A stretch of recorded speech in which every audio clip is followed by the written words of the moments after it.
donc, mon ex-directeur général, M. Lamine Fall, donc expliqué que nous travaillions ensemble dans la qualité, à la Sotiba, pardon, qui était la plus grosse unité textile au Sénégal, et où je sais que je me suis beaucoup investi vraiment pour essayer d'optimiser les coûts. Donc c'est par la suite que j'ai lu un article d'une revue qui s'appelle L'Usine Nouvelle, qui parlait d'analyse de la valeur comme méthodologie d'optimisation, avec la possibilité de réduire en fin de compte les coûts de 20 à 25%, tout en améliorant ou en maintenant le niveau de qualité. Donc j'ai trouvé ça extrêmement intéressant. Et mon premier congé, j'ai pris l'avion pour aller suivre un stage dans ce domaine. Mais avant cela, j'étais un des précurseurs de la qualité au Sénégal, avec les Koumba Thiam, les Victor Ndiaye, feu Victor Ndiaye qui est décédé. Mais moi, je me suis donc plus spécialement spécialisé dans ce domaine qui est l'analyse de la valeur, qui est une méthodologie d'origine américaine, et que tous les grands groupes utilisent quotidiennement dans leur gestion, aussi bien sur le plan stratégique que dans la gestion au quotidien. Bon, donc, j'en suis arrivé à être certifié Union européenne dans ce domaine. Mais parallèlement, je suis sollicité par les grandes écoles privées, notamment, donc, pour donner secours aux gens qui font master qualité. Donc, au niveau master 2 qualité. Et j'ai vu que dans les mémoires des étudiants, on ne citait que des auteurs français, américains, etc., mais jamais d'auteurs africains. Donc ça, c'était une première motivation en me disant, vraiment, j'en ai ras-le-bol de voir que des auteurs étrangers dans ces mémoires-là. Il faut vraiment essayer d'inverser la tendance.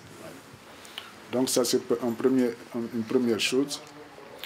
Deuxièmement, dans la pratique quotidienne, au fil des différentes missions que j'ai eues dans les entreprises, bon, j'ai vu qu'il y avait beaucoup de flou artistique, beaucoup de mélange du genre, dans des concepts liés à la qualité, les gens mélangent, et même dans de grosses sociétés. Et je me suis dit, peut-être qu'il est bon de faire un livre très pédagogique, écrit avec un langage simple, pour essayer d'expliciter les termes qui sont un peu touffus, quoi. Vous voyez? Et donc, autre chose, il y a d'autres faits aussi. J'ai un ami qui est malheureusement décédé, qui assistait à un séminaire sur la qualité des travaux routiers, organisé par le ministère de l'Équipement. Bon, il avait quelques notions seulement de qualité, mais il s'est retrouvé particulièrement savant parmi des gens dont certains pensaient que quand on parle d'assurance qualité, il faut aller dans une société d'assurance pour souscrire à une police d'assurance. Comme pour, vous voyez. Donc c'est aussi grave que ça. Voilà. Donc j'ai pris donc la décision d'écrire ce livre pour le mettre vraiment à la portée de tout le monde, avec un langage simple, clair, et en utilisant même parfois un peu d'argot, quoi, hein. Donc, ce sont les principales motivations de ce bouquin-là. Et donc, j'ai évidemment balayé un peu large à partir de l'historique sur la qualité, quelles sont les premières motivations. Bon, j'ai cité aussi des exemples concrets qu'on a rencontrés dans la vie pratique.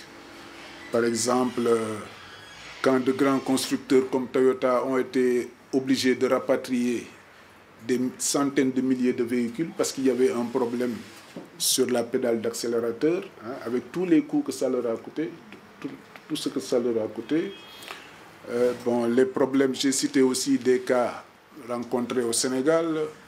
Bon, on a parlé de ce que ça coûte, les embouteillages au niveau du Sénégal. On a parlé de 100 milliards du fait des travaux qui étaient en cours, des inondations, etc. Bon, j'ai cité aussi des exemples de démarches entreprises dans les sociétés de la place. Vous voyez? Donc vraiment, c'est un livre que j'ai voulu être le plus concret et le plus actuel possible, quoi. Voilà. Donc, en gros, voici la substance des motivations qui m'ont poussé à écrire ce livre et j'espère que les gens pourront en tirer profit. Voilà, je vous remercie, Monsieur le Président.